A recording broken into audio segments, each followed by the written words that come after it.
short, I had to yeah, my grandma called in because she was having problems with her Norton security stuff. Hmm. So I just had to make sure she was okay. Oh yeah, no, of course you gotta check on Granny. Yeah, she's very sweet, very wise too. Oh, I love that. So yeah, it's been a long day. Woke up this morning, went to the gym as usual, trying to keep that Mhm. routine going. And yeah, had lunch, then went to work, and now we're here.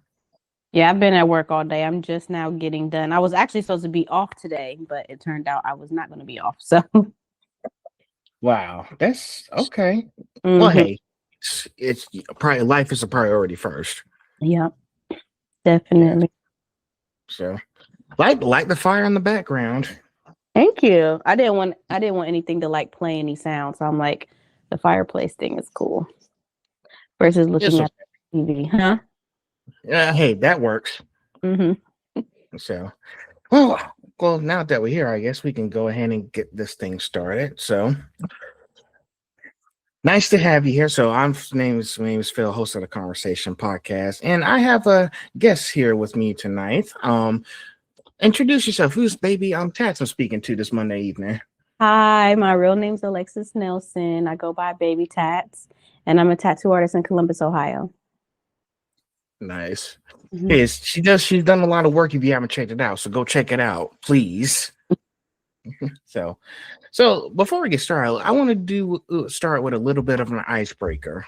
Mhm. Now, it's the beginning of Black History Month.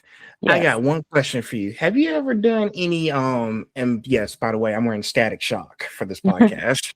Have you tried any black superheroes for tattoos? I have not, but that's only because I don't feel like I get a lot of requests for that. I'm mostly like a black and gray realism tattoo artist, so I do a lot of like animal realism. I'm into portraits. I do a lot of script, like font and stuff like that. I haven't done a lot of even like cartoon kind of work. I just don't know if that's just not the market that I'm in at the moment. I did do some Boondocks characters, but I haven't had anybody request like any superheroes or anything like ever. So unfortunately, no, but hopefully in the future. You'll get there. You'll get there. No brush. And yes, and also by the way, I did start the old show Static Shock this morning. I just finished Hmm. up some other shows, but now I get back. I'm watching the whole DC animated universe over again. So now I'm Uh-huh. back to this guy. My daughter's super into anime, so she's having me take her to an anime convention. I forget what it's called. Like, I believe it's called like Animate Me or something like that. But she found Animate. Animate, yes, and it's coming in Columbus, I think, in July. So she's having me take her friend. She's super excited. She's a big anime fan. Oh boy, please take her because those conventions are big and expensive too. Yeah, I told her. She's Also, like, well, she's like, you could take me and my friends. I'm like, you guys are trying to run my pockets. It is very expensive. It's okay. I'm gonna I, take I will tell you this. I her. have heard that some voice actors go to like these Anime Inc. conventions or ghost Hmm. tattoos and they get their characters tattoo on themselves. Oh, nice. I did not know that. Yeah, I they know did. anime conventions and tattoo conventions are two like really like big categories, I think, for conventions that are super popular, like the cosplay stuff and the tattoo stuff. They kind of go together because there's a lot of anime tattoo artists. I don't necessarily specialize in anime tattoos, but I do know other artists that do, and it's a big thing. Hey, as long as it works, right? Mm-hmm. So, Yes. all right. So, I think I sent you the questions and you saw all of them. I know it's 25 questions, but I had to do a lot of research and look at your bio and figure out what I'm going to do. Mm-hmm. So, hope you don't mind the hard work I put into these questions. Yeah, no, thank you. I appreciate it. So, so let's go ahead and start with section one, origin story and the artist within. Now, before the needle, before the name, who was Alexis as an artist growing up? What kind of art first pulled you in? I would say painting and drawing, and especially painting is something that I really definitely still love to this day. I remember as a kid in art class, I was actually between art and like literature. Those are my favorite subjects. And even in high school, I mean, there was murals on the wall that I painted in high school. There was artwork that I made in class that was still even hanging well after I graduated. And it's just always been something that I was passionate about. Me and my art teacher, his name was Mr. Kellum, we were like this. So he would let me skip certain classes and come into his art room and help him teach and stuff. Mhm. And it was definitely eye-opening for me. I was also taught like in high school, like I played basketball as well. So I did end up going to Wilberforce University on a basketball scholarship. And I feel like I was pushed early on in my 18 to 20-year-old life to, go and chase the corporate world and get a degree and stuff. And honestly, that just wasn't a conventional outlet for me. It didn't work out for me. I ended up dropping out of college and going to hair school. And so I think that's what really kind of put a momentum into me going more into my art career. I did makeup for years. I worked at Mac. I did hair for a little while, and I did nails for 7 years and even owned a nail salon. And I just always been an artistic, creative kind of person. I love, being around other people who are also artistic and creative. And I think like being in the beauty industry allowed me to be myself even more. So eventually, my boyfriend had convinced me to try out tattooing. I'm surprised it wasn't anything I considered at one point in my life, but he was like, I just think it'd be something that you're really good at because you can draw, you're artistic, and I feel like that would be more of an outlet for you, especially because I had kind of burnt myself out during my nail career. And I had carpal tunnel, so like something needs to change. So I did give tattooing a try, and I happened to be good at it, and I loved it, and I just am still moving forward. I'm still growing and learning, so that's where I'm at. Yeah, I've heard so many people like their whole stuff for art started in high school and Mm-hmm. elementary school, etc. And sometimes when you find yourself at a crossroads, you have to think about like, what do I want to do that's going to make me happy? Not that I need to do, but Mm-hmm. what I really want to do. Like, what's it going to make me happy, be successful? Because I know so many people be like, "Oh, you should do this, you should do that." But I was like, "Is that going to make you happy?" No, And that's I all. feel That's what I'd be saying. exactly, and I feel like our elders were taught like that you have to have a job and you have to have a 9 to 5 and bring in that money, but that's not the only way. Like there is other ways to make a really decent living for yourself and still, follow your purpose and do something that's part of your passion. And that's something that I'm really like passionate about is like teaching people that you can do what makes you happy and still be successful. But it does take a certain level of faith to be able to do that. Yeah, like sometimes you just got to be hungry for it. You really need to get Mhm. after it. If it's really something you really want to do, you really Mhm. need to be like seriously, be like, hey, I want to do this. Let's get after it. Mhm. And I feel like anything that you put energy and effort towards and you're consistent with that energy and effort, I feel like you will see the fruits of your labor. So, I agree. Well, mhm. looks like you're in the right position, Alexis. Keep doing it. Thank you. I appreciate that. So, number two, what was the exact moment you realized tattooing wasn't just interesting, but something you needed to pursue? Um, like I said before, I was doing nails and I had carpal tunnel, and I mean, there was one point in my career where I was able to complete 9 clients a day, and then it had got to the point where I couldn't do more than like 3 clients without my hands totally giving out on me. So I knew that there needed to be a career switch. I wasn't sure what career switch that would be. When I started tattooing, I was at first a little timid, like, oh, maybe it'll be the same thing with nails. Like I won't be able to do as many people or do as big tattoos, but there is a big difference in the machine that we use and things like that. And it's like, what's the word I'm looking for? Ergonomically correct. So I can use the machine without like triggering my carpal tunnel. So once I realized that I can still be creative, I can still follow my passions, I can still be in the world of art and have a career, that's when I was like, okay, I need to go full force with tattooing and, let nails and everything else I was doing go. Cause I feel like this was the best path for me. Okay, okay. Yeah, yes, going back to what you said earlier, like, it all started with the hair salon and it grew into Mhm. something spectacular. Yeah, definitely. Because when I dropped out of college, I was like, I don't know what I'm gonna do. Like, I was actually a psychology major in college, so totally different than what I'm doing now. But I do feel like it has helped me be a little bit more open and relatable with my clients, because it's not just when tattooing is not just about art. It's about the relationships that you know, create from the art and all the meaning that goes behind it. So I do feel like everything was for a reason. So Okay, sweet. Everything has to be a reason, like, origin story. It yeah. all compels how, like, what was our, like, start point for when all this happened. And I think, people who've done so many stuff in school, like, you've Hmm. been through all the classes, you've been through this, like elementary, high school, all general education stuff. But when you start to get to the end, it's like, I'm Hmm. done with education. What do I need to do now? Yeah, for sure. But no, it's been a great journey. I'm very proud of where I'm at now and everything that I've gone through to get here. So, Exciting. Well, keep telling that story, okay? oh, thank you. Let's see. If I got this correctly, you've done only 2 years of tattooing, right? So I'm coming up on my third year. It'll be 3 years in June. But yep. Okay. Hmm. Okay. So only 2 years into tattooing, what surprised you most about the reality of the industry versus what you imagined? I think it was like a big shock switching from, I came from the beauty industry where is more female dominated, and you know the girls are a lot more inviting in that industry. So when you need help, there's somebody who's willing to help you. When you have questions, there's someone willing to answer them. If you need promotion, you can make friendships and you guys can cross promote and help each other. And I feel like the big switch coming into the tattoo industry is I was expecting it to be like that as well, and it's a lot more gate kept. And now I'm understanding why, but not that I necessarily agree with it.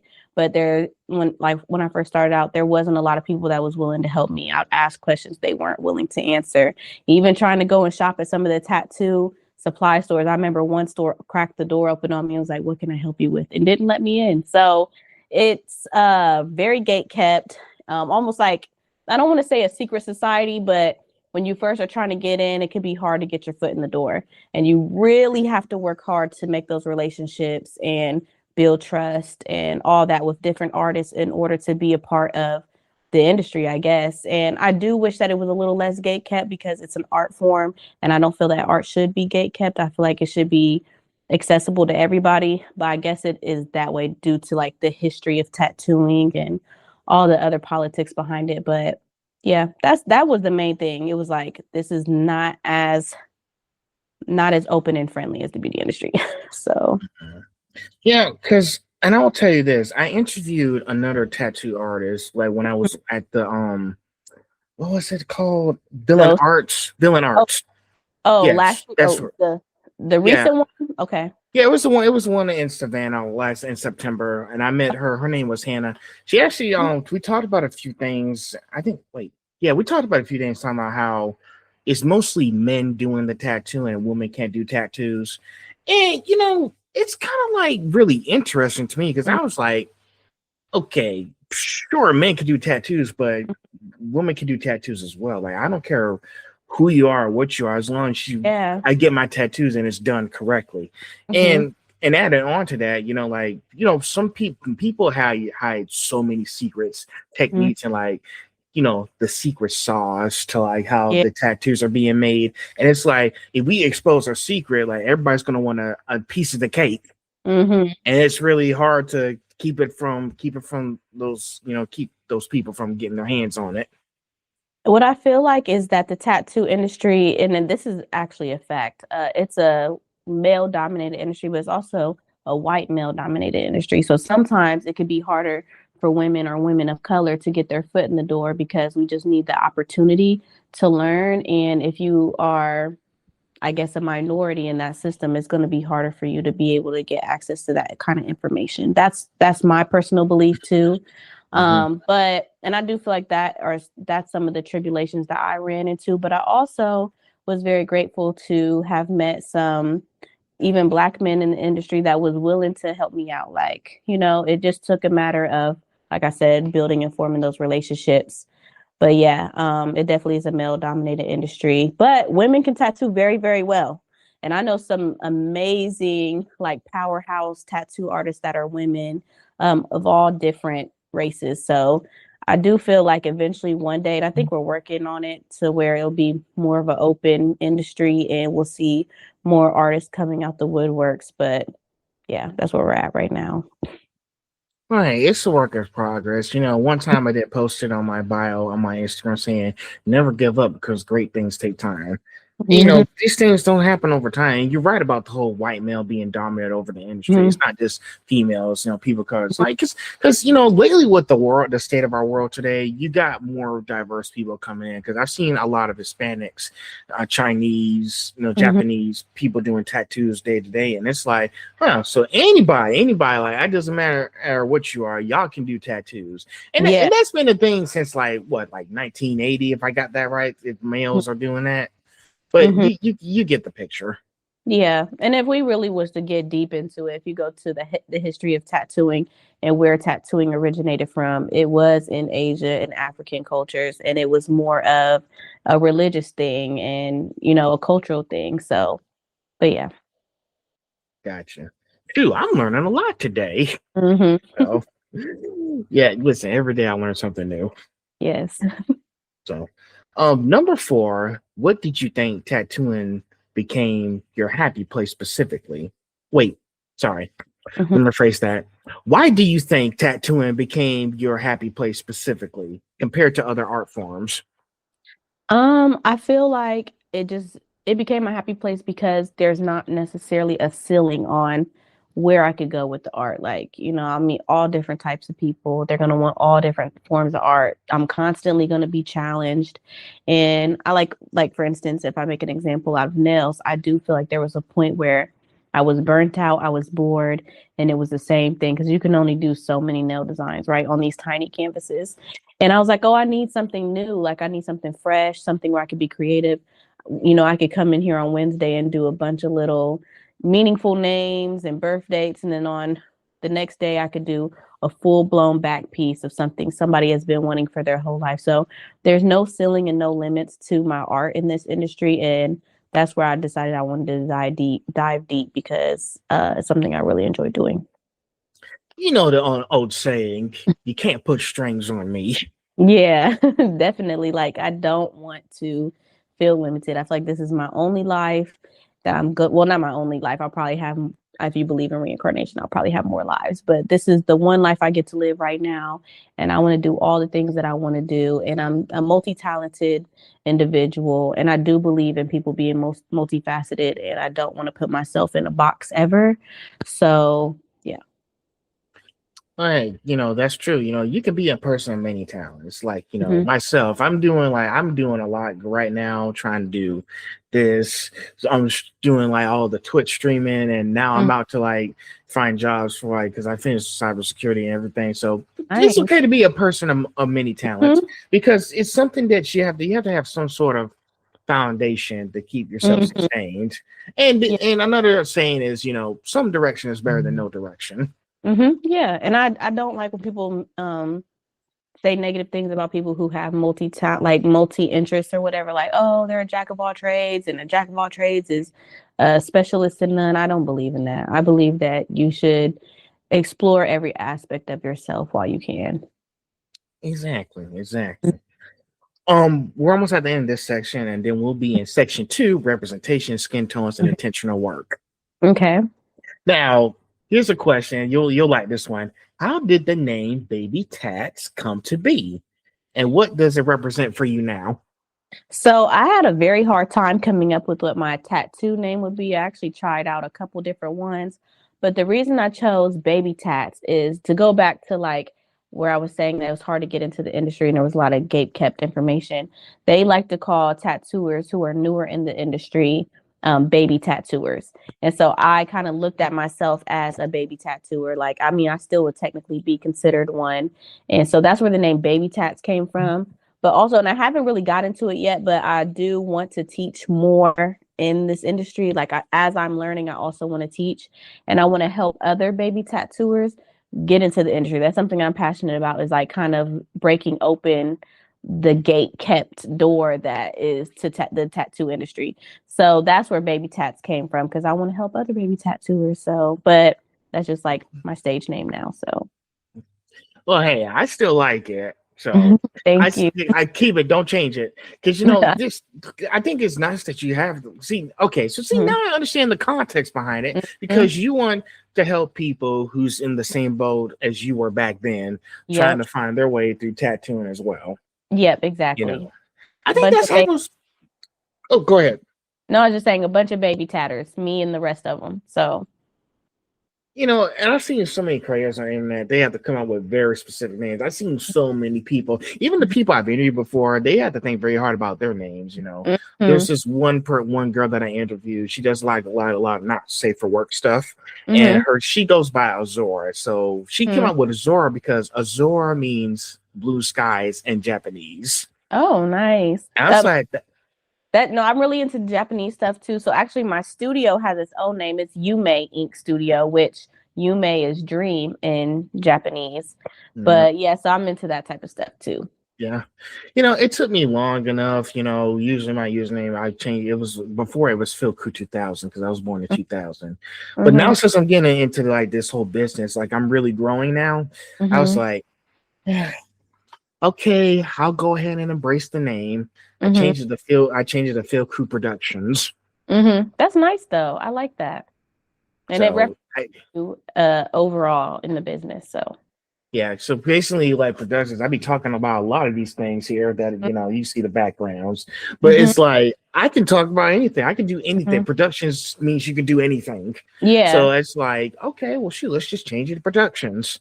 and I don't think that's a bad idea either, because you don't know where this career is going to take you. You might, go way beyond your initial idea. And I do like that you have a nice umbrella name that can cover it all. Exactly. So I chose something that means everything. And to be honest, is I want to stand by the name. I'm actually proud of it because look at me now. I'm growing like I'm almost like getting close to where I need to be, and it's getting like because I'm almost at 1,000 and followers on Instagram, Yeah, and I was like, I didn't think I would make it that far mhm, because now it's like oh my gosh. Back then I was at 600. Now mhm. I'm almost at 1,000. And then one day you're going to look back on this interview and you're gonna be like, I remember when I was at 1,000, now I'm at 100,000. So it just keeps growing from there. Yeah, but to be honest, I want to make sure that I like my work no matter what I do. Because I don't Mhm. want to do it just for the attention. Like I'm doing this because I like interacting with people, and I'm trying to get out. Listen, I'll be honest. I'm Alexis. Sometimes I'm not a people person. I'm an introvert. Like I'd rather just be alone, just playing games and stuff. And Mhm. it's like at some point, I need to try to go out and interact with more people because you never Yeah. know. Well, this is a good way to do it, and you're building something at the same time. So as long as it works and it's a work in progress, I'm okay with it as long as it Yeah, works. it's working. So, all right. So we're out of that section. We are now in section 2, Okay. representation, skin tones, and intentional work. hmm So now you take pride in how your tattoos heal on black and brown skin. Yeah. Why was that something you made non-negotiable in your work?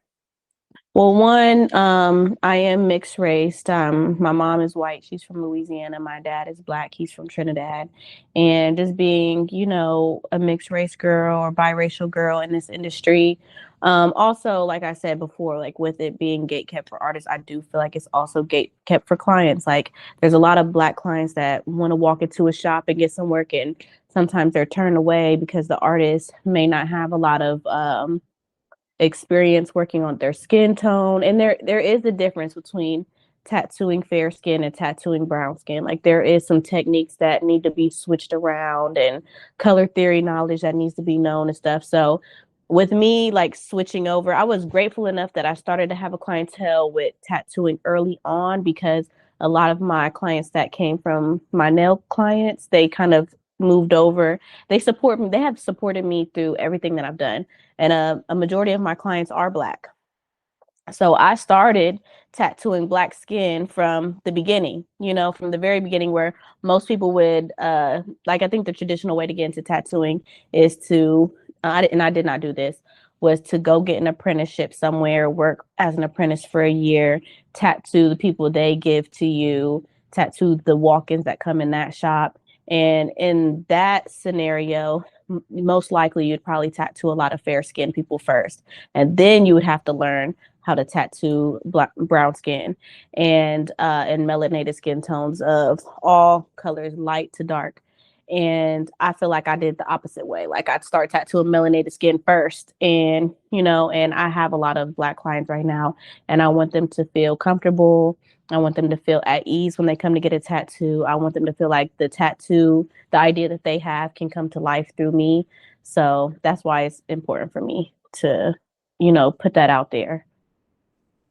Oh, 100%. And if I can add on to that, we need to there's been I've been to because in Savannah where you met me, there's been so many local tattoo artists I've been to, like all the tattoo shops, and they have they always say everybody is welcome here. This is a safe space, because lately they look with the way our country is right now. There's been a lot of attacks on LGBTQ, Black people, it's pretty much any non-white people scenario. Not to get too political here, because I want to keep it safe, but they want to make sure that you feel safe and you feel loved and you feel welcome here, because most tattoos, most places, because pretty much Savannah is it's an okay area. Sure, there's sometimes some bit big violence going on at night, mostly in Savannah, because some kind of spiritual war. I don't know. I'm not going to exert the energy to tell you about it, but they, like I said, we just want to make sure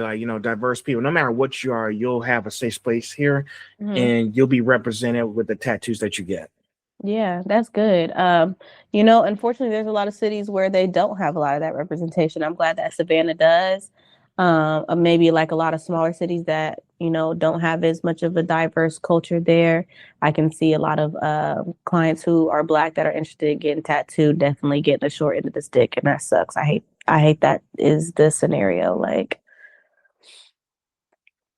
Yeah, but all we can do is just keep trying and keep telling people that no matter what happens, you're with us. You're welcome here. I think the more, or usually I can't do nothing to stop it. Me talking to us, this is my way of fighting back. So it's working out so far. But yeah, we just we keep finding those shops, those places. A lot of places that have diverse cultures and ethics. So people know, hey, we come back to this place. This seems very welcoming, especially you as a Black tattoo artist. You have a business that welcomes Black people in it was Ohio, right? Yep, Ohio. Yeah, in Ohio. Yeah, sorry, I just want to make sure I got to say something. In Ohio, who can just come in and be like, hey, I want to get this tattoo. Can you help me out? Yeah, definitely. I want everybody to, oops, I didn't mean to kick that. I want everybody to feel comfortable when they come in. So exactly, especially now we're just got into February and it's Black History Month. So we need to tell all these stories as possible.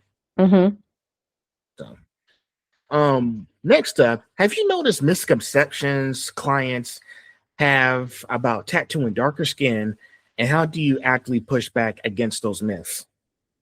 yeah, there's a ton of misconceptions that people with melanated skin can't get color tattoos, or that tattoos will fade on them easier or not last. All those are misconceptions. That's all going to depend on the artist, the technique, and their knowledge in color theory. Because not all Black ink is created equal. Not all red ink is created equal. There's a bunch of different tones when it comes to hues and stuff like that, and understanding what colors to choose when you're working on a certain client based on the undertone of their skin and a bunch of different other things that goes more into if we start getting a little scientifical, but all that stuff matters when it comes to tattoos on Black skin, and anybody can get a really cool tattoo. I've seen some artists, I don't do color tattoos really, but I do mostly black and gray, but I have seen some color artists who do amazing color work on dark skin, and it works. So it's just, I think that just takes a special skill, honestly. Yeah, because I don't know. I'm trying to remember what was it that I read. Some people just complaining if the tattoo is too dark that people will never see it. But like you said, it just depends on who the artist is. And I think, because I know most Black and brown people won't accept that the tattoo is too dark and people won't be able to see it. I don't know how you guys do it. Maybe there's a trick to it. I'm glad I'm talking to you about it, but Mhm. like you say, it depends on the person. But mostly it has to depend on, okay, can you send me a rough sketch of what you're trying to do here? So I'll know, so it can be up to your likeliness. Mhm. Because most people in Savannah, the tattoo artists in Savannah, they tell their clients, hey, send me a sketch so I can see and research it and do some study on it, so that Mhm. when you come in, we'll be all set and ready to go, so we won't have any surprises in store. Yeah. I think too it's all about the way that you design your tattoos too. Like if you're like for instance, if you're tattooing someone who's very dark skinned, you can pull off a certain design, but maybe it needs to just have more contrast where on a fair skin tone it would need more detail. And it's all about the way that you can create the design that is readable and it lasts and over time and it heals correctly. If you do a lot of detail on dark skin, you don't leave any space for open skin, the tattoo may not be readable. Like it's not going to be as great a quality when it heals versus if you would have left a lot more open space and pulled back some of that detail and allowed their skin to tell the story. So, Yeah, of course. Because thing is, most people want their tattoos to mean something. Like, mhm, my sister has a few tattoos, which mhm, she put them in the right places, as well as my cousin. I'm the only one out of we're the original three. I'm the only one out of the original three that doesn't have any tattoos. Because I was like, I don't know, I don't do needles. mhm, But my sister's been encouraging me to get a tattoo for like a while now. I was like, okay, I'll think about it. And mhm, when the next tattoo convention, because the next one's gonna be Anime Ink Con, which is this mhm, May. So there's that. mhm, So we'll see what happens. But I think, like I said before, and as you said before, it depends on what you want. Most people want to tell a story. Well, if you want to tell a story, like I said, those since like most people, I encourage them, whoever's listening, go mhm, do sketches. Make sure you know what part of your skin do you want tattooed, because once it's tattooed, it's staying on there for a lifetime. mhm. So make sure you know where you want it to go. Yeah. And just going back to you not having a tattoo and saying that you don't like needles, you can always use numbing cream. Just throwing that out there. That'll help you. Yeah, I might consider that if I find out which one to book with. But we'll see what happens when we get there. Mhm. So, but yes, but yeah, just using all those techniques and ideas and brainstorming ideas, I think that's what's going to help with these people who have doubts, like, these misconceptions. Because sometimes the facts aren't true, which is Mhm. really, I think that's the certain notion, like, Yeah. oh, this stuff can happen, but I would probably research all the details first before Mm, you start jumping to conclusions. exactly. So, all right, this next one's important. This one's important. Okay, Mhm. um, as a black woman in tattooing, what barriers did you not expect to face, but did? What? One place. What did I not expect to face? I'm sorry.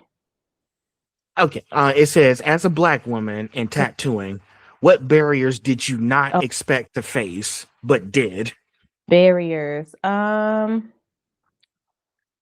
Like I said, I think it was just I thought I was gonna be able to get into this a lot easier. Like, that was I think the biggest barrier was like trying to find a good tattoo home. Like, so I started or whatever.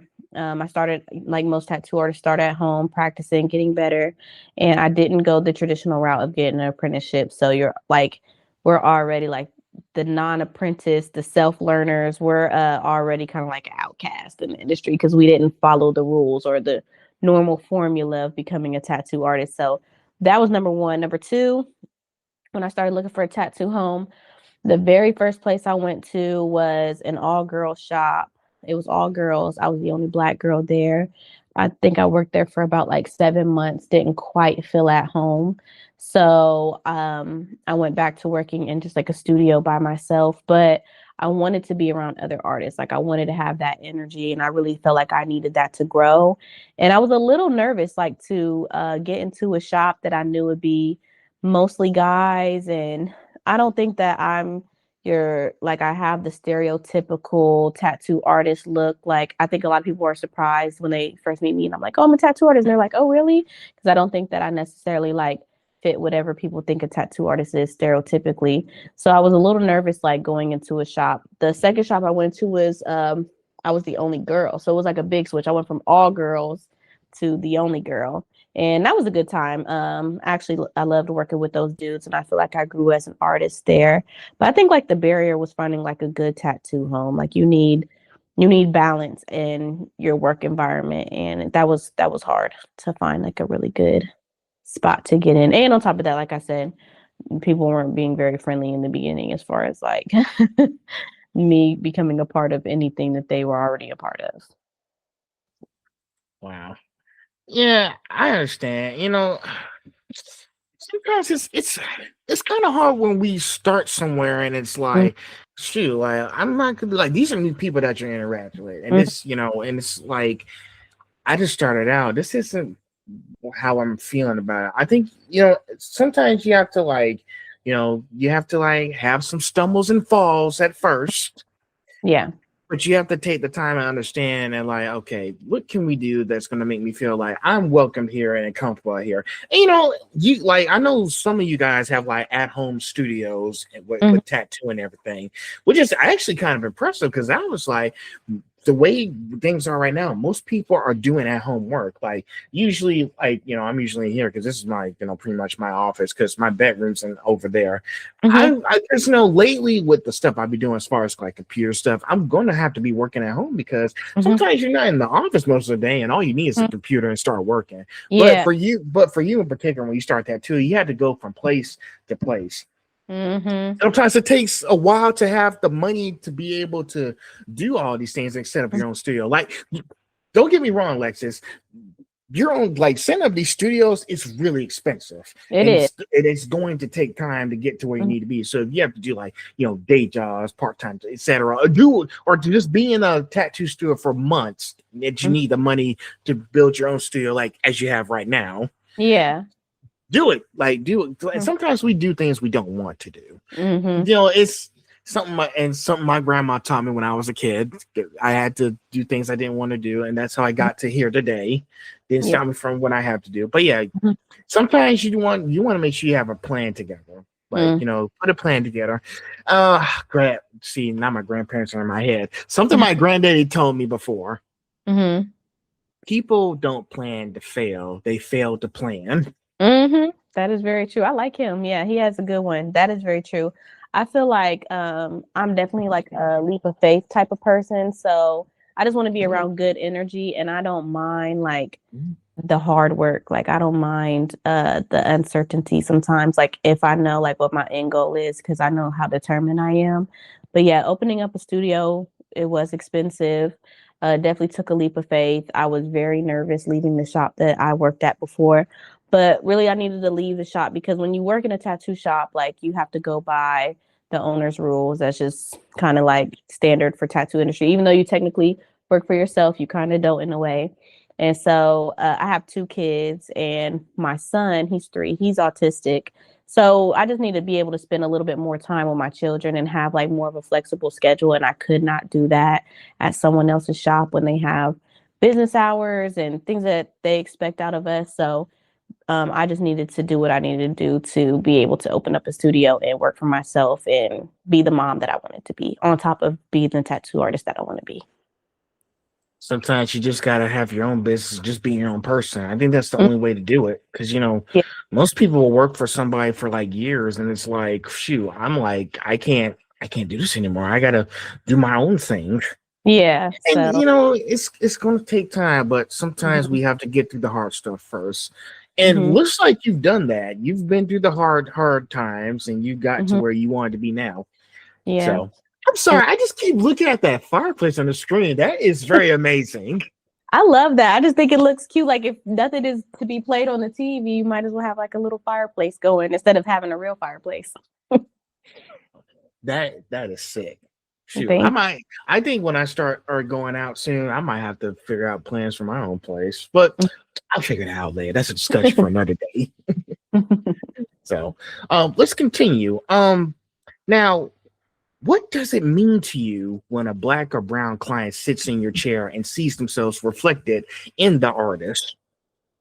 I think that means a lot to me because I've definitely been in situations where, you feel like an outcast or you don't feel welcomed or you don't feel comfortable and stuff.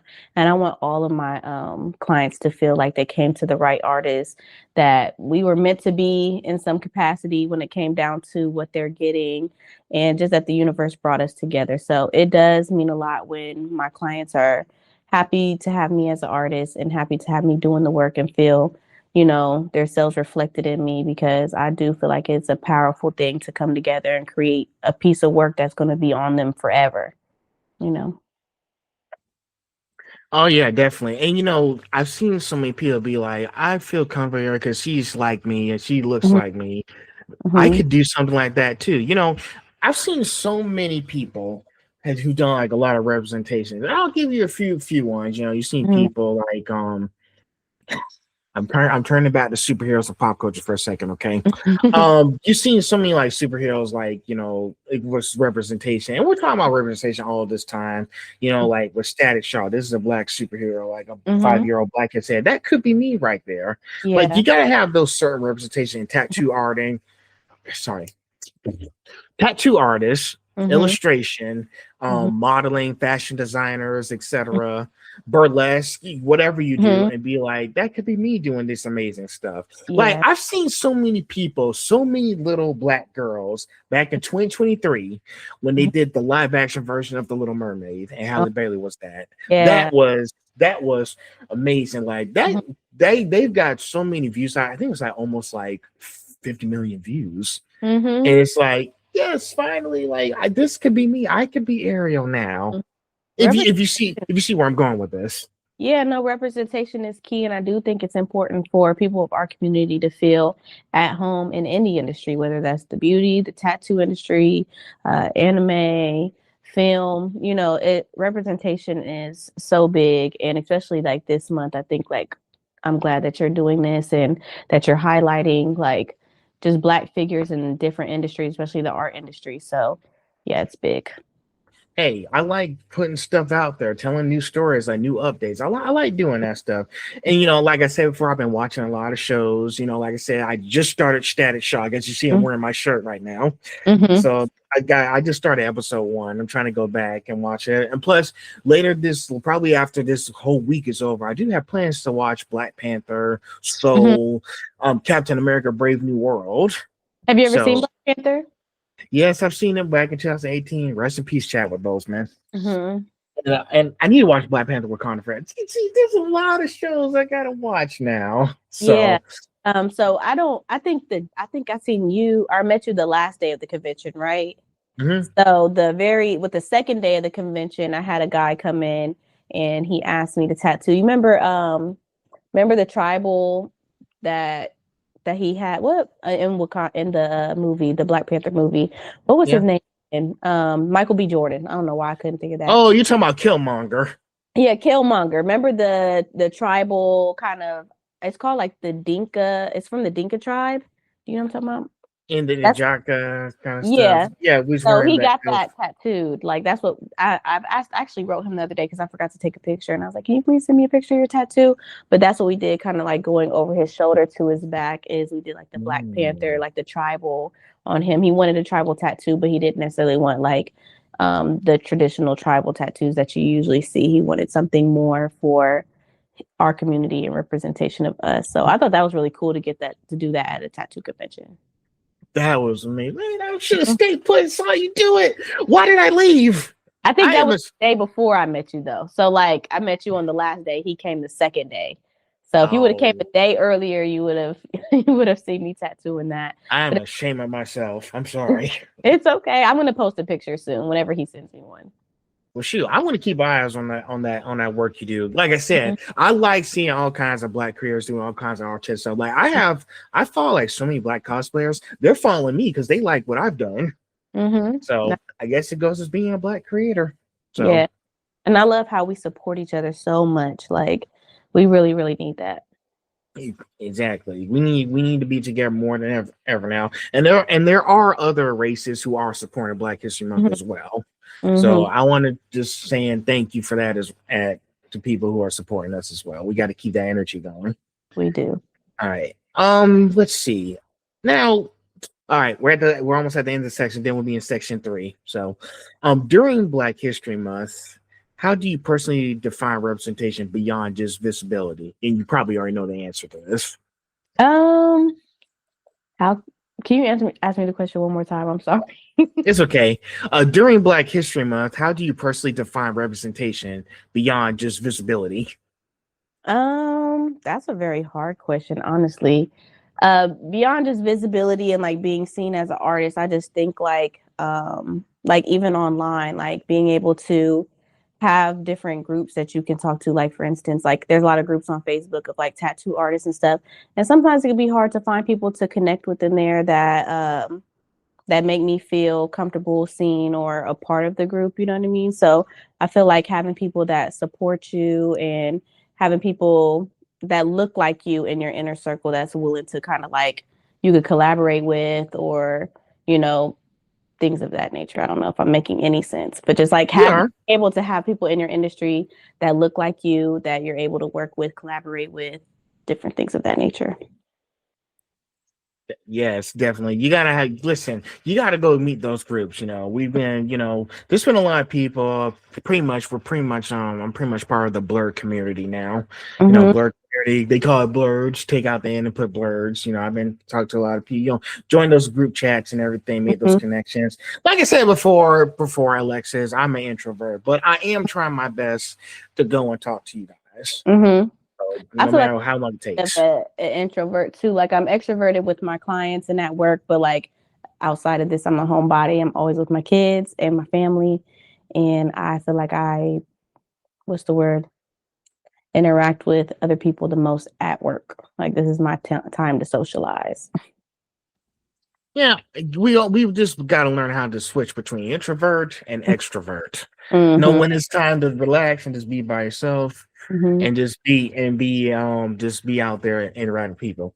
Pretty much, like I said before, I think I'm pretty much like a Black Batman here, because he said before, like, I'm not a people person, but when you need me, and you will, I'll be there. And so he is finding ways to work. He's finding ways to work, even though he's a loner. So, but for me myself, I am trying my best to have those conversations, enjoy groups.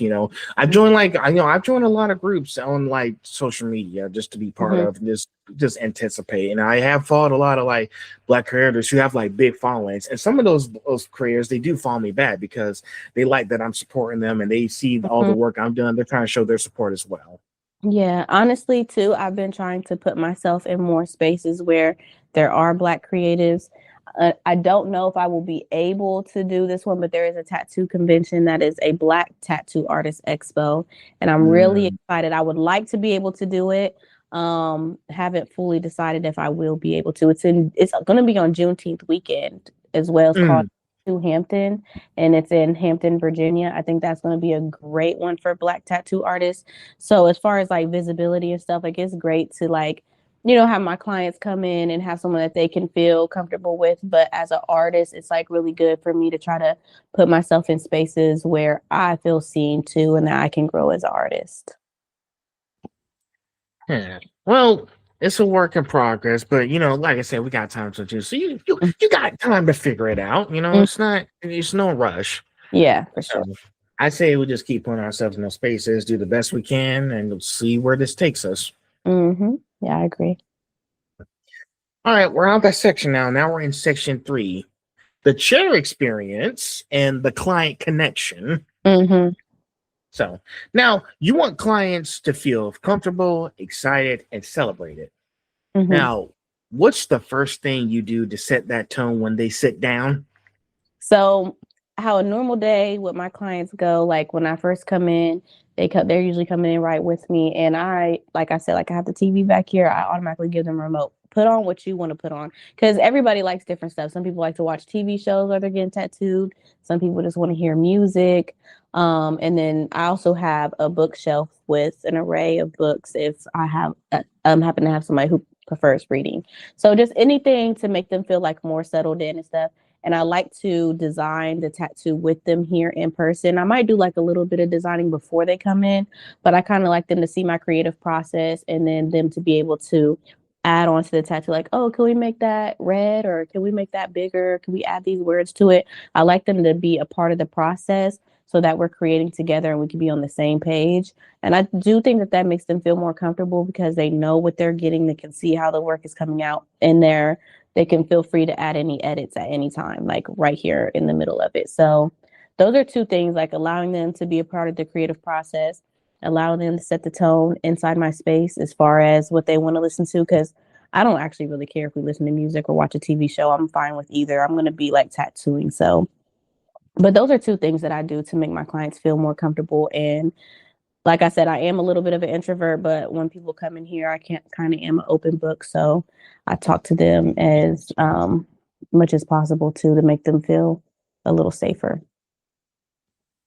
Wow, that sounds like a nice set. Well, shoot, if I come by, I might put something on, something as one of the shows you might like. But like you said, you'll be busy tattooing. But yeah, you want to make sure, like, listen, when I've been working on my part-time job for years now, and yeah, I still, it's you got to show hospitality. Hospitality is like the number one thing when running a store. You want people to feel hospitalized, feel like they're welcome here, and feel like you can do whatever it is you want to do. As long as you be respectful now, just keep it going. Yes, hospitality is the number one thing to have when running your own store or shop. Yeah, especially when it comes to customer service, because this is their experience just as much as it's my experience. So yes, so yeah, let's keep the hospitality going. So, number 12, what's the most meaningful reaction you've ever gotten from a client after finishing a piece? So I happen to do a lot of memorial tattoos, whether that's, their grandma who just passed away, her name, quotes that their grandpa might have said when they were a kid. I've done outlines of, parents' faces. I've done portraits. And I think the most meaningful reaction I've ever got, and I've gotten it on a couple occasions, is, them just being super, like, tears of joy, honestly, like just super grateful of the experience and the tattoo and like what it means to them and the way that it came out. We hug, we cry, all that stuff. Like I've even had moments where I cried back, So yeah, it's I think that's the most meaningful like reaction that I've ever gotten, is somebody just getting emotional over the piece. Wow. Yeah, it's nice that you said that, because when I spoke to another tattoo artist, her name is Paris Jarrell. She's a very sweet woman. She actually did a tattoo design with her cousin because their grandmother passed away. I think it was like 2 years ago, and they wanted to write something down that she said that was inspirational. You want to have like something like you want to make sure, like, when your loved ones pass away, you want to make sure you remember all the good times you spent with them. And I'll be telling people, we don't know how much time we got left in this world. You want to make sure you give them something that this is going to really make their day and be like, this stays on me forever, because this is what admires me the most about whoever I cared about passed away, and I want this to stay with me as long as I live. Yeah, memorial tattoos are definitely like the most emotional sessions, I would say, for everybody. Yeah. And I think it's nice that people are doing more of those memorial sessions, because we need those moments where it's like people are hearing our story, and we want people to understand what happened, and if we can teach them in any way or possible. Yeah, it's definitely one of my favorite type of tattoos to be able to do, is like to be a part of, like, one, listening to their story, but also to be a part of their journey of like getting a piece that's forever that they can use to remember that person. So yeah. Well, hey, keep doing those memorial tattoos. I think people are going to need them. yeah, thank you. Let's see. How do you help first-time tattoo clients push past nerves and trust process? Like I said before, I don't do needles. Yeah. For me, but you told me about the healing cream. But let's hear how you handle it. So I might give them my backstory, like my very first tattoo or tattoos that I have that, I was very nervous about before getting, but still was able to get them in one session and complete them. I've never tapped out on a tattoo before, but also like offering stuff like numbing cream. So I offer numbing cream, and that is like you put it on, it takes an hour to set in and really activate, and it creates a surface level numb before we even get started.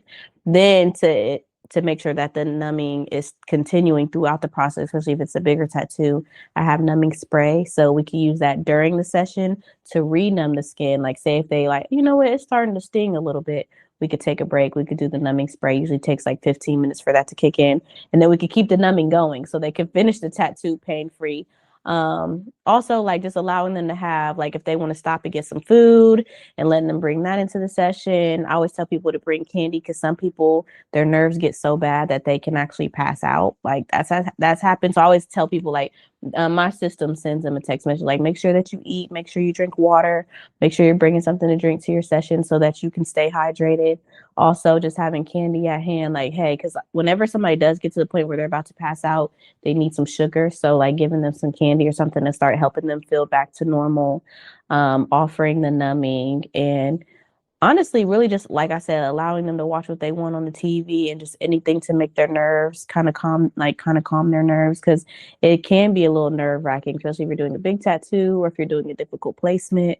So yeah, just trying to make them feel as comfortable as possible. Yeah. So, and it's really, because I know when people get scared, like, I won't tell you the one thing is when I did get in my shots for that vaccine when COVID was going around, I had Mm-hmm. to suck it up and get it and be like, I got the shot. It's like I was Mm-hmm. like, just get it over with. I was like, Mm-hmm. and then they started and they was done and they put the band-aid on. I was like, it's over.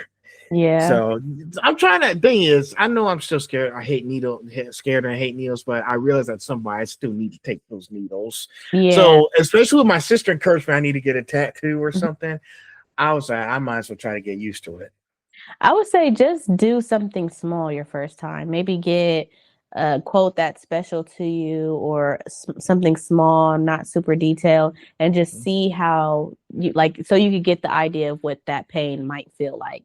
And you have an idea of like what you're getting yourself into before you commit to anything big. That's why I tell most people who are nervous about getting a tattoo, but they want to, because I swear it happens every time. People get they're so nervous, they get their first tattoo, they realize that it doesn't hurt as bad as they expected it to.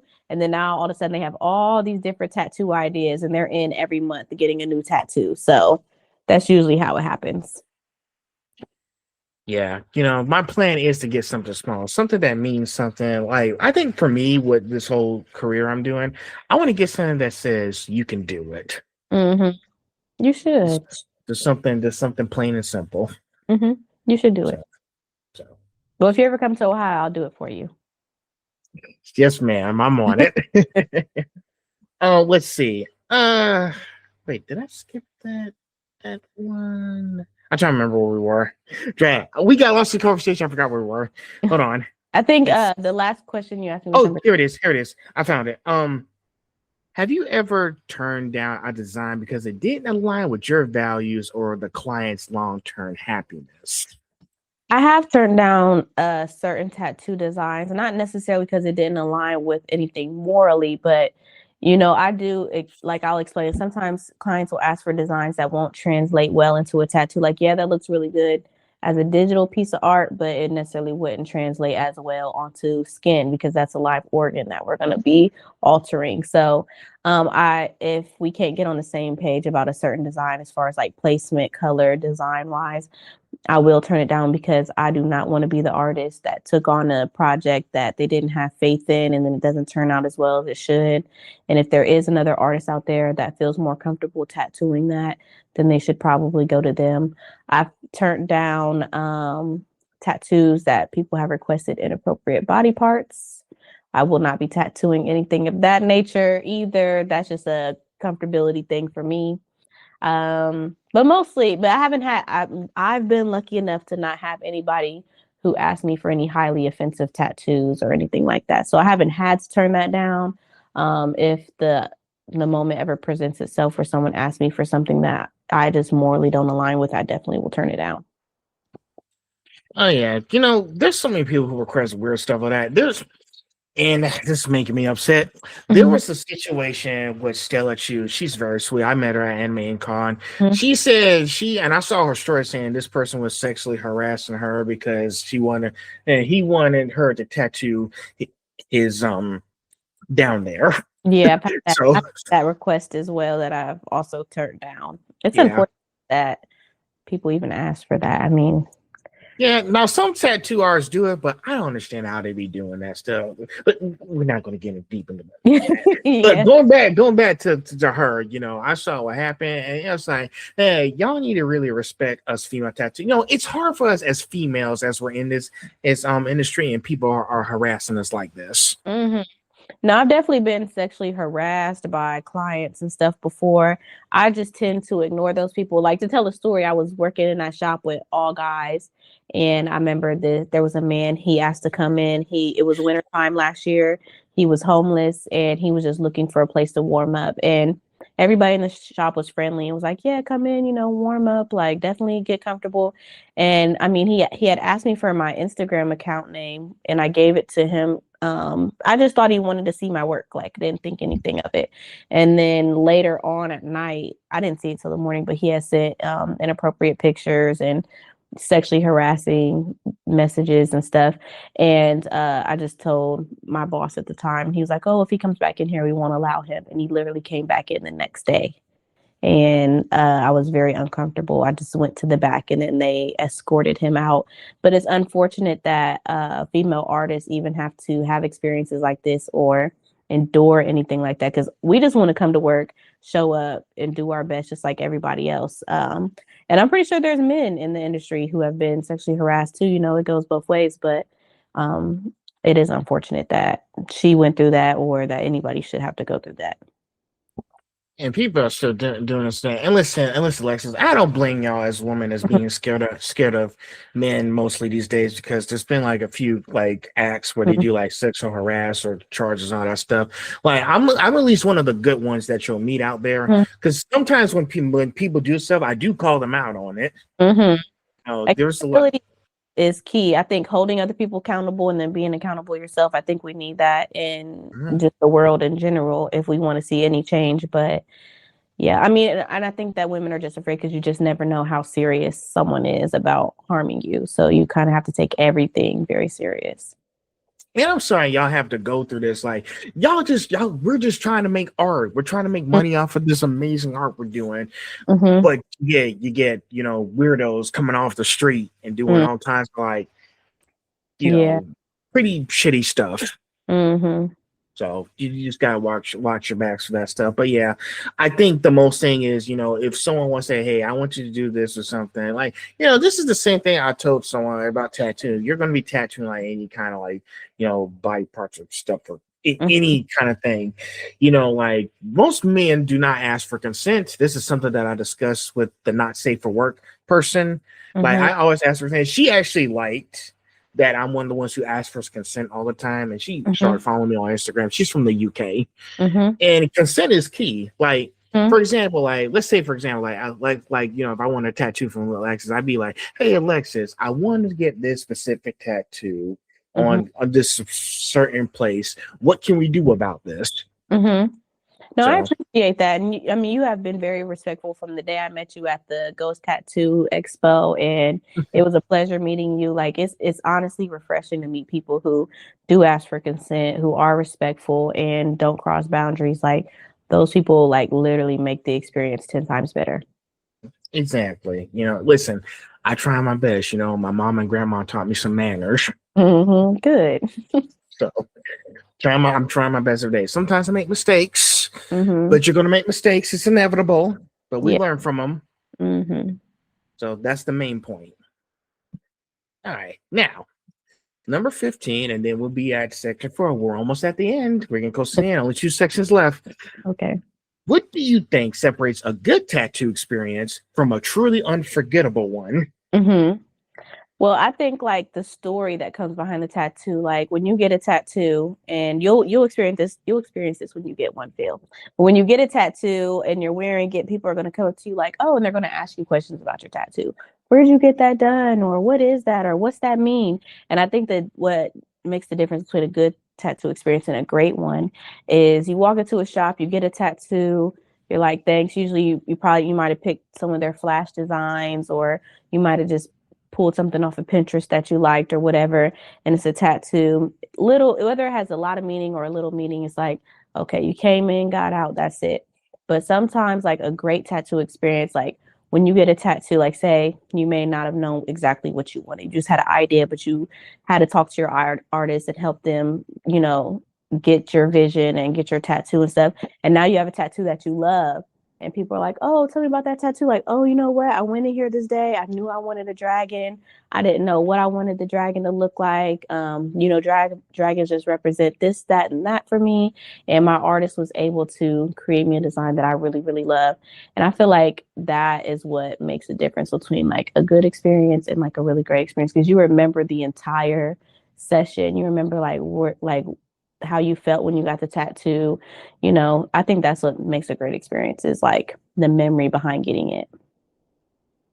Exactly. I know people feel stoked when they see all these tattoos. And when people get one, it's like, I finally got one, but I made sure that it means something and it's really spectacular. Like, you want your first experience to be a very unforgettable moment that's going to be with you for the rest of your life. And I think that's very powerful to have.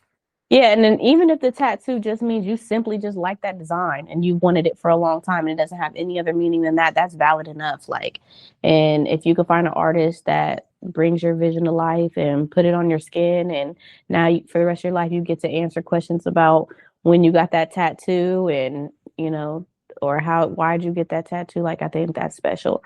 I have a sleeve. I get questions about it all the time. I was just at a party on Saturday and they were asking me to take my sweatshirt off and show everybody. So I love stuff like that personally. Like, we can talk about my tattoos or your tattoos all night. Well, hey, people, that's what it's about. People want to see the artwork. They want to see the amazing tapestry you've created. Yeah. So stop hiding. Let's see it. So I think people, I think that's nice. People feel proud that they have something that's really special to them. And I think showing it to other people and telling them how this happened and how you got it, I think that's really amazing. Yep, that is true. So, all right, we're almost done here. There's 2 sections left. So section 4 is style, inspiration, and creative vision. Now you're gonna like this first question because I picked it out just for you. Okay. Script number 16. Script, florals, black and gray realism, Japanese inspired work. What do these styles allow you to express that others don't? I would say that these styles kind of express, like, they like embody everything that I really, really love. So as far as like the Japanese style stuff, I always, like, me and my friends always laugh and I always say like, I think that I was Asian in a past life, because I'm just very like interested in everything like in the Japanese culture. Like my sleeve, I can kind of show you a little bit. My entire sleeve is like Japanese themed. I have a dragon. I have a Hanya mask, a warrior woman. Like, these are kind of things that I it's like my special interest, like things I really, really like in the Japanese culture. So I love doing those kind of tattoos. I just find all the art in that category just beautiful. I also love flowers. Honestly, if I wasn't a tattoo artist, I probably would have like a florist business or something. I just love flowers in general. So being able to tattoo flowers, and I don't have a lot of plants in here right now, but in my old shop, I had a lot of plants. So like anything botanical, floral, those are kind of like also my special interest when it comes to artwork. I love painting flowers. I love tattooing flowers, just something that I love. And then as far as the script font, I feel like that became a thing because of my precision. I have like a very, very steady hand, and I feel like I kind of like grew that skill like doing nails, and so I'm able to do like a lot of those script fonts. I always like to tell people like I tattoo like a printer. I want the font to look exactly like what it looked like when I printed it out from my printer. So I just think like precision is what got me there. And then black and gray realism is like really where I could turn my brain off and just tattoo. I love, especially like animal realism. I love tattooing black and gray animal realism and stuff. I feel like I don't have to think so hard in order to get those tattoos on the skin. I can just be in my workflow and kind of just like vibe out and do those tattoos. And it kind of takes me to like a peaceful, happy place. Well, the way you've been saying flowers, it looks like you like. I think you have a really love for flowers. I do. It's nice. I don't know if you ever been to Japan, but they do have cherry blossoms over there. So I want to go to Japan so bad. Actually, me and my daughter. I want to go see like I think it's called the Sakura Forest, if I'm saying that right. But the cherry Yeah. blossom forest, I want to go there. My daughter is like obsessed with Japanese culture and anime and all that stuff. So she constantly asks me. She just called me earlier too, but she's constantly like, "When are we going to Japan?" And I'm like, "That's not a cheap trip, girl. We're gonna have to plan for that one." But in her head, we could just go to Japan. So No, that's gonna take time. That's I gonna told her take time. she has a hard time sitting still on the plane to Florida. So I'm like, it's gonna be a much longer flight to Japan, Lily. But Well, um hey, an 18-hour flight, yeah, that's gonna be long. yeah, she struggles with the 3.5 hour flight. So we're gonna see, but eventually one day we will get over there. It's gonna take time to get there, Like, listen, I'm already planning to go to Japan because Japan, mostly Tokyo, because Tokyo's known for having like so many expensive toys to play with. And it's Yeah. like all those tech companies, because thing is, what my goal is, because thing is, when I want to try to work for Apple, there have been a lot of like places in different countries where Apple is hiring, like Shanghai, China, Ireland, UK, London. So I was like, well, shoot, I guess I could work at that company that does all the iPhones and everything. Yeah. So it's something fun to do. Yeah, I eventually will make my way over there, but I'm like, I love Japanese food. I think that'd be my main thing when I travel is like going and trying out all the different food over there. And then like I did see that they like allow tourists to travel around Japan for free because they want tourists to see some of the other areas of Japan too, not just Tokyo. Like they want you to go kind of like further out. So that's definitely a trip that's on my bucket list.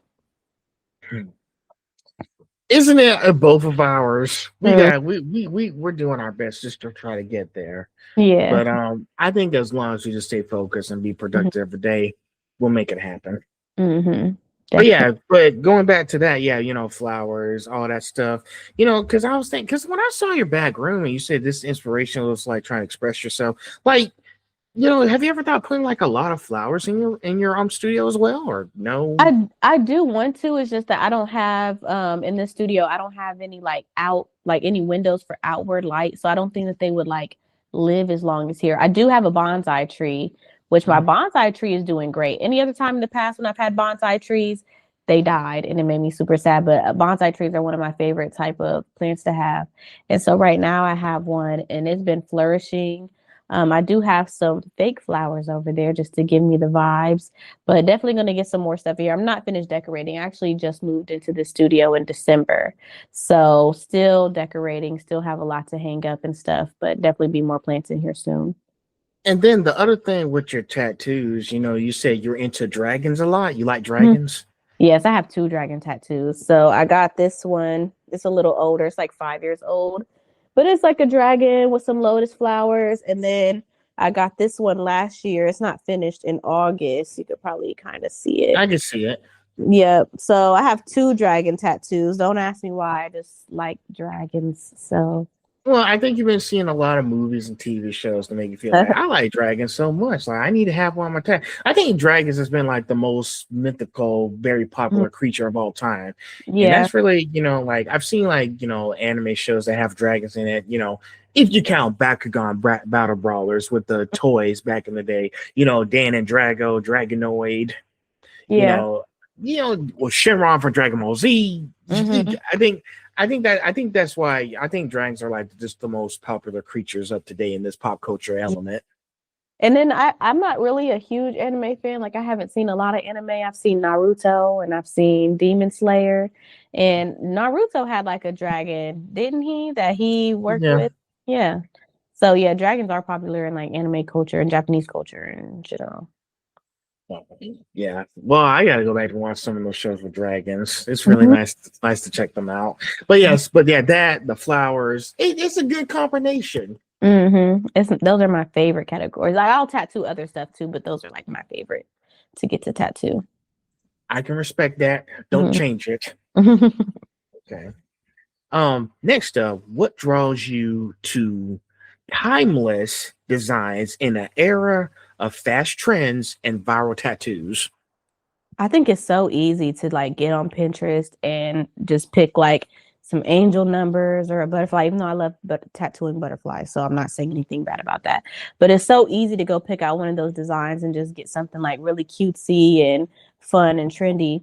And I've done that in the past too. And I've been working on those cover ups because I feel like what happens is we see designs and they're inspiring. They inspire us to get them, but they may not be like a true representation of like who we are or what we like. And then we're, ever changing beings. So as you get older and you come more in like into yourself or whatever the case may be, you're going to wish that you would have picked pieces that were more timeless, that had not necessarily more meaning, because that's not always like necessary, but just represented who you are as a person a lot better than just having a tattoo because everybody else has that tattoo and you like it. Because I see a lot of tattoos that I like all the time, but I learned to appreciate, I like that tattoo. I like it on you. I don't have to have it on me, and I need to save my skin and my canvas for pieces that are timeless that, I'll love to see on me even when I'm 60, 70 years old, because it's who I am.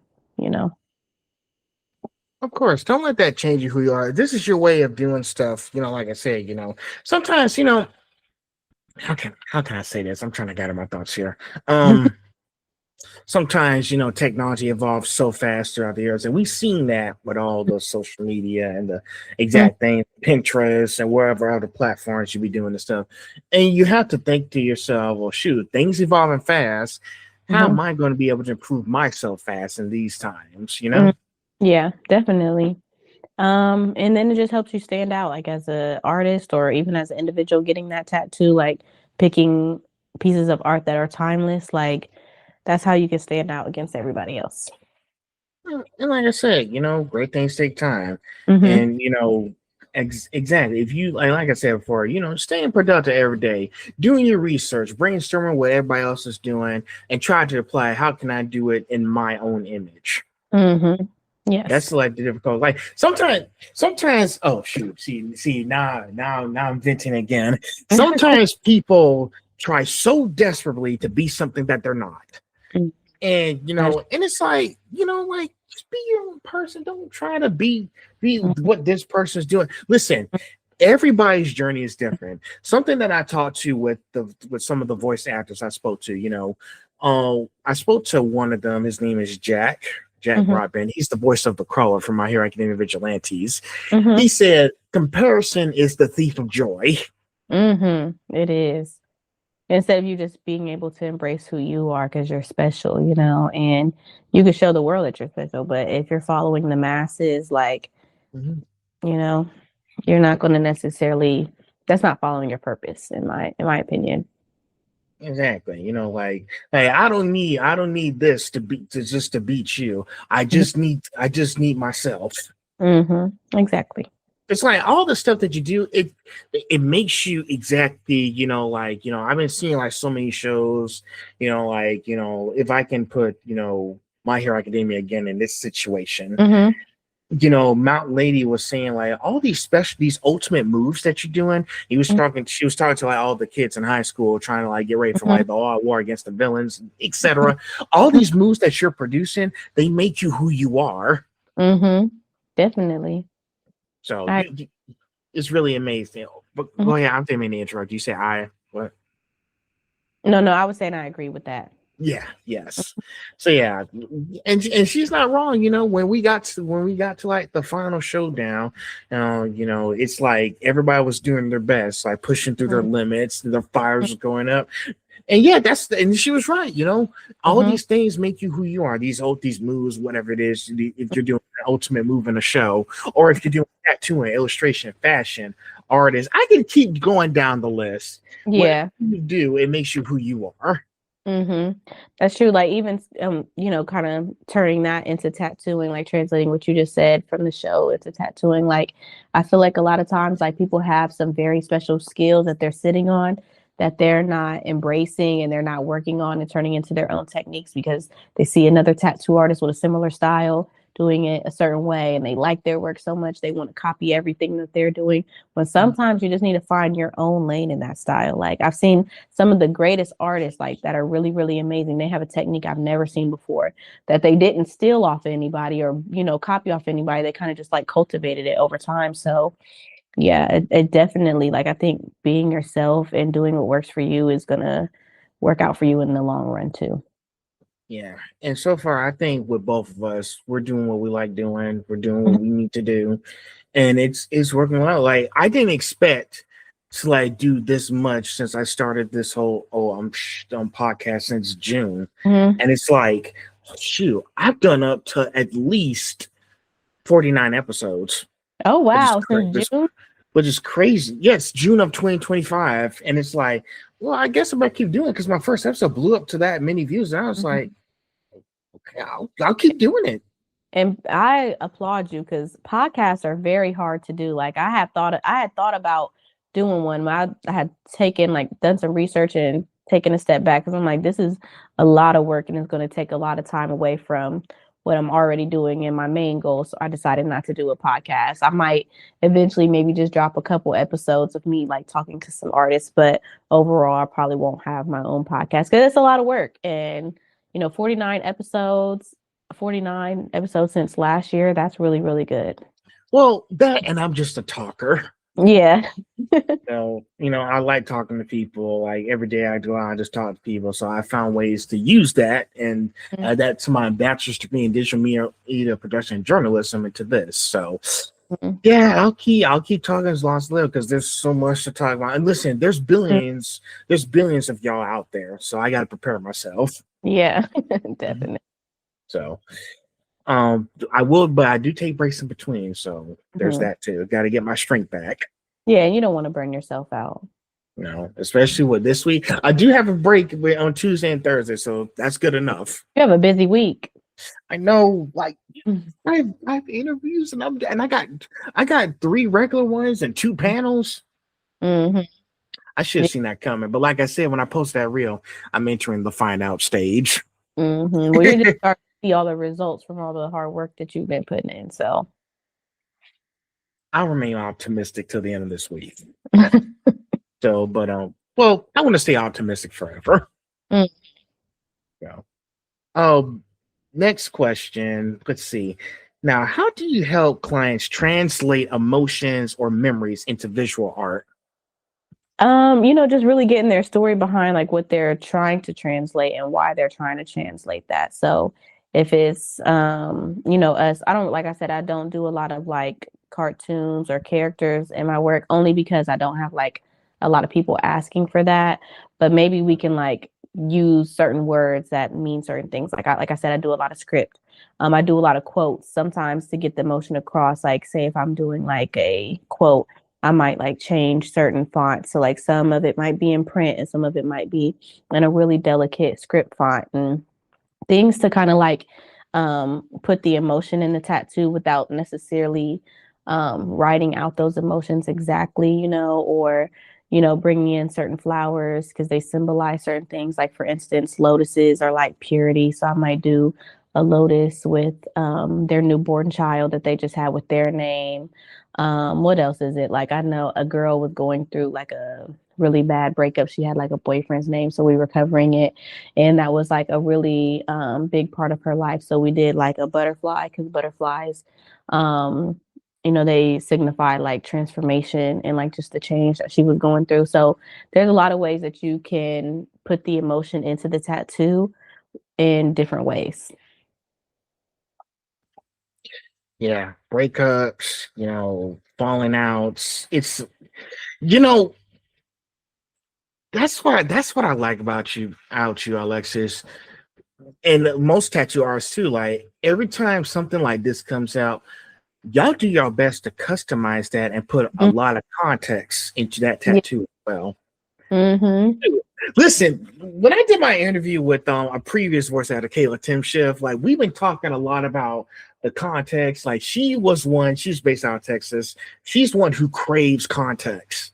I Mm-hmm. crave context too. Like ever since I started watching all these things and Mm-hmm. looking at you guys' artwork as an adult now, back when I was a kid in high school, I was in for the entertainment. I told her, I apologize if I'm late to the party and not paying attention to you guys. Mhm. She said, "How dare you? You're a Mhm. human. You're a human being, dude. That's the Mhm. greatest thing about growing up." Yeah. So you know, context is key to when you're doing like all these sorts of artwork and be like, what's this mean? What's the context behind all this? What are you trying to do? And it's something that I've really been paying attention to since 2023. I've been paying attention to more stories and context. This is after I Mhm. graduated from college in 2023. So I Mhm. was like, if I'm going to be doing more of this stuff, maybe I need to start having discussions about context clues and everything. Mhm. It really does make a difference when it comes to tattooing because I feel like sometimes like our clients they have an idea, but their idea might be small and whatever it is that they're trying to portray onto their skin, like we can build off of that, especially when we have the backstory, like, oh, okay, let's add some butterflies in here, or let's add a nice little quote in the background, let's add some clouds, let's add a sun, like, whatever it is that we need to like basically put their story onto their skin. Yes. Mhm. I say we sorry. I'm just happy. I don't even know the right words to say. I say it's perfect because I think the more you do that kind of stuff, Alexis, like to putting context clues into this person's tattoo and being made very, very serious and thorough with their story, it Mhm. makes the tattoo even better that way. Yeah, it definitely adds the meaning in there even more. So keep doing it. I like it. Thank you. Let's see. Which piece in your portfolio best represents you as an artist right now and why? I would say the piece that represents me the most right now is probably the one that I did at the convention, which that one I didn't plan to do. That kind of was like last minute, but she had got like the elongated, delicate like script font down her leg. I feel like that is like I feel like I'm kind of moving into that being one of my specialties. I love doing script font. I love doing like big script font like that. So to be able to do that at a tattoo convention, and that was actually the only person I was actually able to enter to one of the contests. We didn't win, but it's okay. I was like happy to be able to even enter the contest because everybody else's tattoo I didn't get done in time. But I would say that probably represents me the most as an artist right now. Like I'm trying to do more of that work. It's something that I really, really love doing. That and is there another piece? There was an owl I did recently on this guy's arm, and it was for his son. And it had his son's name also in script font. But I would say like stuff like that, like the owl and the animal realism, I really, really enjoy doing that too. Like I said, realism takes me to like my happy place. So Hey, it's called being in the zone, and you were in yeah, the zone. I've seen yeah. so many people who just like want to just be like, nobody's bothering me. I'm just doing my thing, and you just blocked out all the outside noise, and you just started drawing. Yeah, no, that's how I feel when I do like the realism because it's just like it's very calming to me. Very calming. Very common. Shoot, Mhm, sometimes I be in the zone when I be doing my own thing too. It's like nobody's distracting me from doing this masterpiece. Like mhm. I would rather just be here and just be in the zone for at least 5 to 6 hours doing my thing, and nobody stop me. Sometimes I have my eyes closed too. It Be like, reminds me of when I was a kid and I used to just sit in my room and draw. That's what it feels like because nobody's bothering you. Your parents when you're being quiet and you're sitting down with a notebook or something, they just leave you be and let you do your own thing. So that's kind of how I feel when I'm tattooing. well, hey, if push comes to shove, you might be doing more of that. All these other tattoos expos coming up. Yeah, I think I'm gonna do a couple more this year. Like I said, I'm gonna try to do the one in Virginia if I can get there. If not, there is another convention in Nashville that I wanted to try out, and then there is, honestly, at when I was at the Ghost Tattoo in Savannah, that was actually my very first time ever participating in a tattoo convention, and that was my first time in Savannah, Georgia. And so many people asked me like, "Are you going to be back for Villain Arts?" And at the time, I hadn't even considered that, but because I got so much love from just like all the locals that were coming and getting tattooed and stuff, I'm considering like going back to Savannah and doing Villain Arts tattoo convention because I had such a great time at the Ghost Tattoo convention. Well, if you decide to do it, there's also Anime Ink Con this May if you want to come back to that one in Savannah. So there's that if you want And to try. it's in May. Yes, it's in May. It's in May. Oh, okay. I know. I think I was going to take my daughter to the Anime Con that's here in Columbus, but that one's in July, I believe. But if I can't make it down there in May, like I'll probably try to do Villain Arts in September. Don't worry, I'll do my best to be there. You know it. Yeah. And plus, I'm only there for the art. So You might just have to come get your first tattoo there. my sister's trying to get me to talk about it. We're probably gonna have another discussion soon. So A convention is a good place to get a first tattoo. Like that's a good experience. I'll put it on the list for this year. Okay. All right, so let's see. Next up, when you imagine your work 10 years from now, what do you hope people will say about it? What do I hope people will say about it? I hope that by year 10 that I really like have honed in on a style, like maybe even niche down to something that really, really like embodied me fully as an artist, where I feel like at year 2 I'm still kind of testing stuff out and seeing what I really, really love. But I hope that at year 10, like people will look at a piece and be like, I know Baby Tattzz did that. Like that has her style written all over it.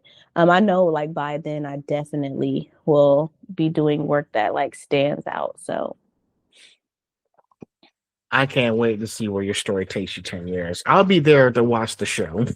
okay, period. I know And that's right. it's really nice. You did this tattoo because I know some people. And question is, what are we going to be remembered for when this is all said and done? Like for me, I'd be on so many adventures with this thing I'm going, and it's like I want to put this in a scrapbook when I'm done with everything. That's nice. It's good to be able to like look back at your journey and see like how far you've come and where you started and everything. Like it's beautiful. So we got to document everything these days, no matter how much it's possible because we don't know how much time we got left. So please keep documenting those things. Mm-hmm. Definitely. All right, finale time, section 5, motherhood, legacy, and what's next. Mm-hmm. How has being a mom of 2, if I got that correct, Yes. shaped your discipline, creativity, and perspective as an artist? Like I want my children to like see how hard I work, and I want them to like learn a lot of things from me. As far as like I don't necessarily want to be the parent that's pushing like a conventional lifestyle on them. I want them to see like that they can create their own path too in their own lane, no matter what that is. It doesn't have to be art, whatever it is that they choose that they want to do.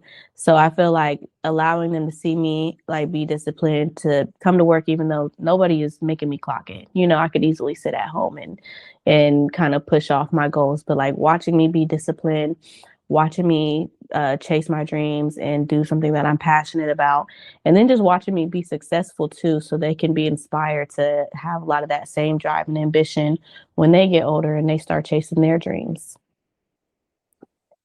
Definitely, I know it's rough having 2 kids. It's not easy. I guess it's not easy, but as time grows, you learn that it gets easier once you start doing something. It's I know labor. I'm not seeing anybody. I don't have any kids. I don't listen. I tried that in college. Still looking for that special time. Listen, I'm 25. I mean, 25 is still young. Yes, yeah. So right now, it's like right now I'm just focused on being successful. Right now, all that extra stuff will come when the time is right. Yeah. But I do understand by watching all of you guys who are like engaged, married. Like I have a lot of people who are engaged, married, and having kids. They're already following on Instagram, and we have discussions, talk about stuff like that. And I think that's nice to have those connections so people can understand. Like I've been there before. I can help you. Yeah. No, it's definitely good to create those kind of connections because, your friends can give you advice, or, you can learn from their hard times and whatnot. But yeah, no, being a parent, it is a lot of work. But like I said, it's a labor of love. It's something that I love being a mom. Like I'm a mom before I am a tattoo artist. So Definitely, exactly. Mom first, tattoo art. That's the priority. yes, definitely. Right there. Next up, what do you hope your children learn from watching you build your career?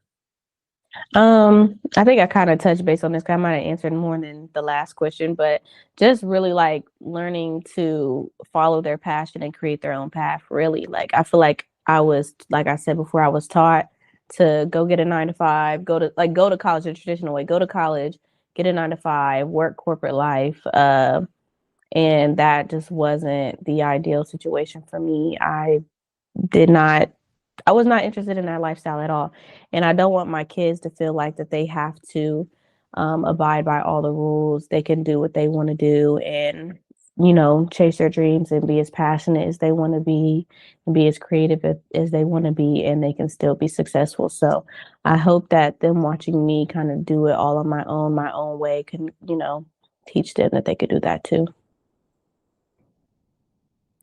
Yeah, your kids, like I said, it's, you know, if I can say this too, like, kids, I want them like kids to be like, oh, I want to be able to teach my kids the rights and wrongs of how I do things, because Mhm. not only are you tattooing, you're also teaching them about life in general. Yeah.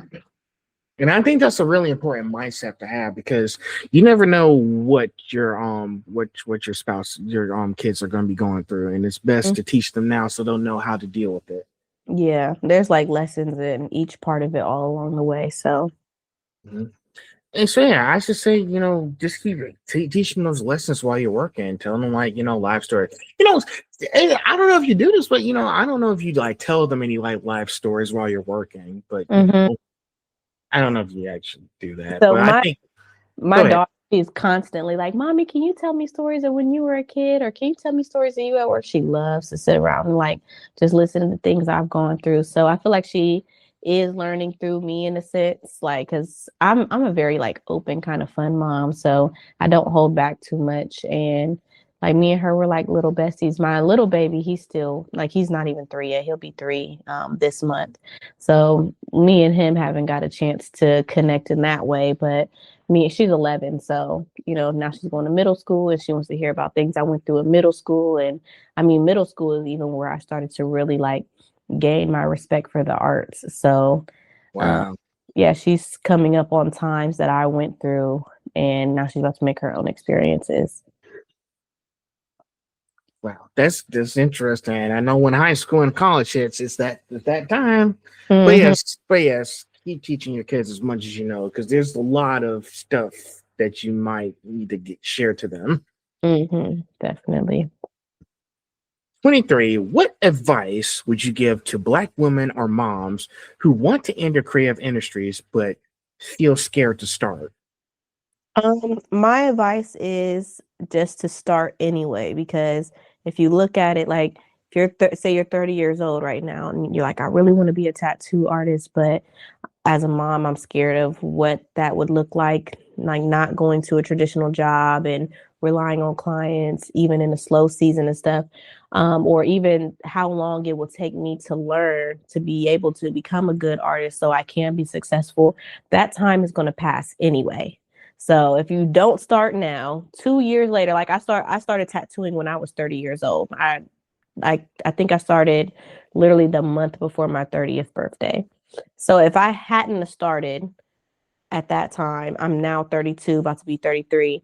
I would still be in the same spot right now, doing nails, complaining about my hands, saying how I wish maybe I could tattoo, or, just wondering like what that would be like instead of being in the position I am right now. And I'm in the position I am now simply because I started. It's not going to look perfect. It's not like the journey's not going to be perfect.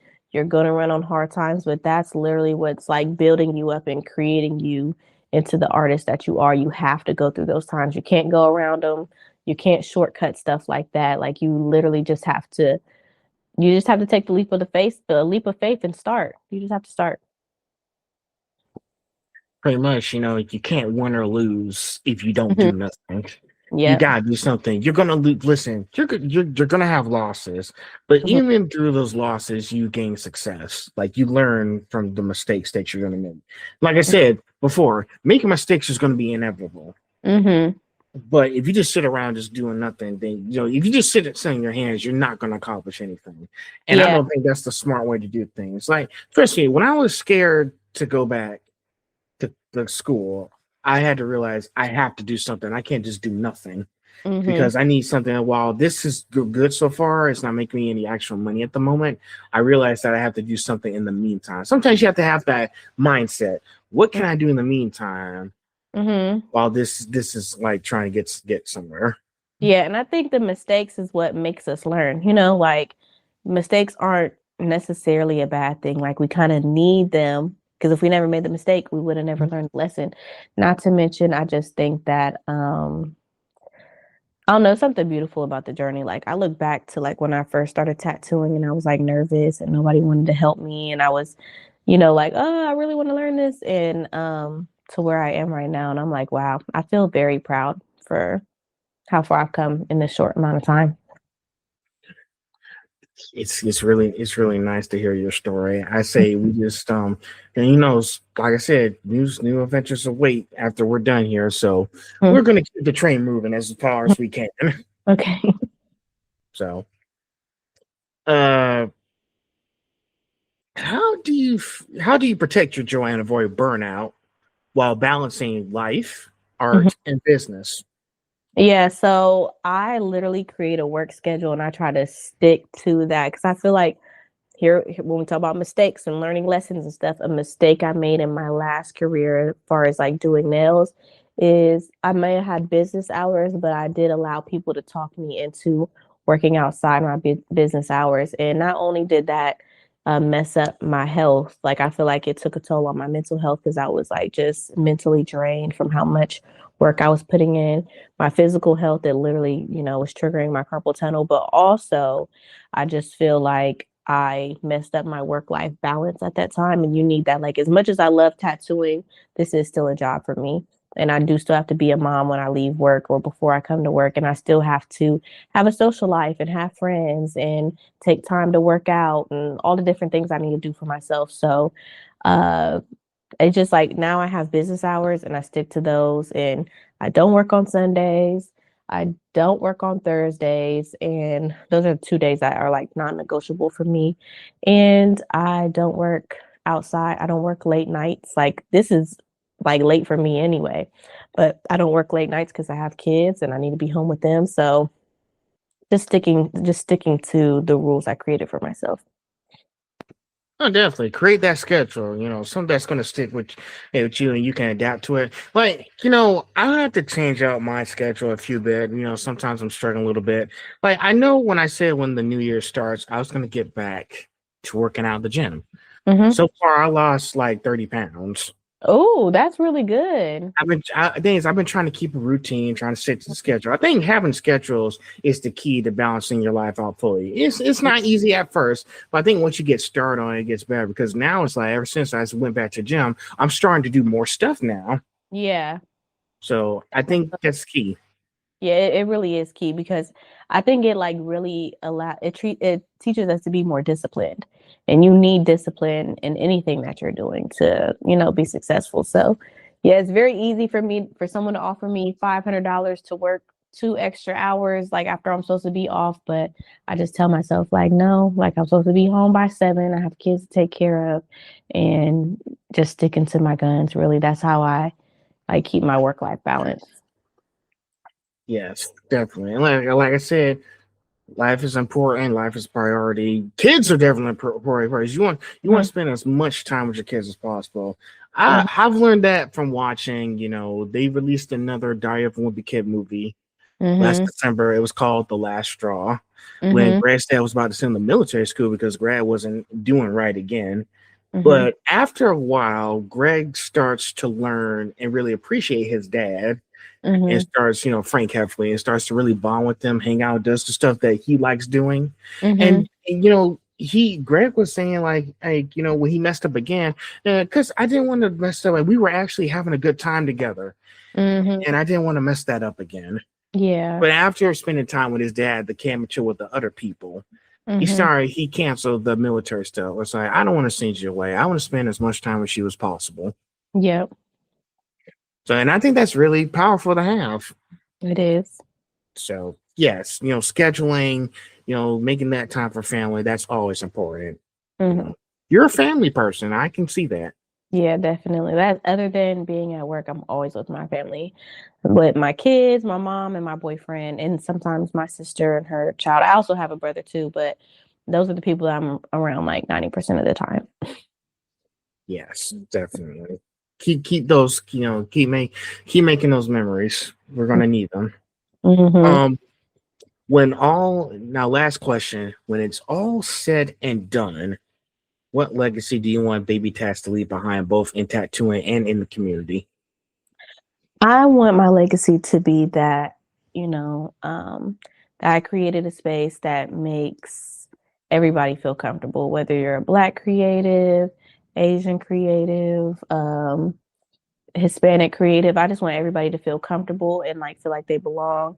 I want people who are new to the industry to have like the same experiences that other artists get when they get to get started. So really, I just want to basically be known as the girl who just kind of like embraced everybody and the artist who created a path for other artists to be able to embrace themselves as an artist and stop holding back and just be able to get their foot in the door and have the opportunities that they need to grow as an artist, as a creative, and just like an individual in this field in its entirety. Hmm, that's really nice. We gotta encourage people, no matter how or whether you're doing, like you said, whether it's Hispanic, because Asian, whatever, Hmm. or creators who are doing this kind of. We want to inspire them the best way we can as possible. Yeah. You with tattooing, me doing the journalism thing, whatever it is we're doing, we want to make sure they feel like they're welcome. They can do whatever they do that makes them Hmm. happy, and they can be successful when in the end. Yes, that there's a place for them in this industry too. There's a place for everybody. Always a place for everybody. Hmm. Well, I think that wraps it up. Did you enjoy our conversation today? Yes, I enjoyed it. This was nice. Thank you. Thank you Yeah. for inviting me. This is actually my first podcast too. I've never actually interviewed on anybody's podcast, so I was a little nervous, but this has been great. It's been comfortable. Feel like I knew you forever. So, yeah, I enjoyed Well, this. again, I gotta show hospitality here, make sure Hmm. everybody's comfortable. That's why I always ask, are you enjoying our conversation so far? Hmm. That's the main goal of how I do things here. Yeah, nope. It's been great. Thank you.